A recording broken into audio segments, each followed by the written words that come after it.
The Stone in the Road. A king once disguised himself as a common villager and went to the village square. To test his subjects, he placed a large rock in the middle of the road and hid gold coins under the rock.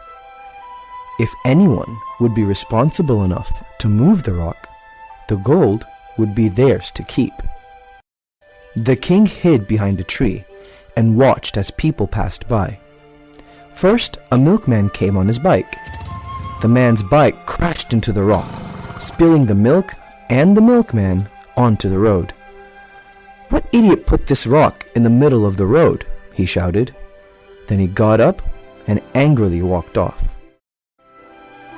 Sometime later, a group of women with water pots on their heads came down the street. One of the women tripped over the rock, sending her water pot crashing to the ground. She limped away sobbing, but did not think about moving the rock. The king watched all day as one after another, many of the villagers walked past the rock. None of them moved the rock from the middle of the road. The king felt hopeless. Isn't there anyone who would be responsible enough to simply move the rock so that it does not harm anyone else? Just then, a young boy came down the road. He saw the rock and tried with all his might to move the large rock out of the way. To his surprise, he found gold coins under the rock. The boy took the coins and placed them all in his pocket.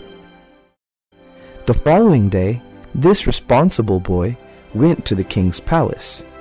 He asked to meet the king and told the king about the rock and the gold he had found. The boy returned the gold and said he could not keep it as it was not his. The king was overjoyed at the boy's honesty. He explained how the rock had been a test and rewarded the boy's honesty with praise and even more gold.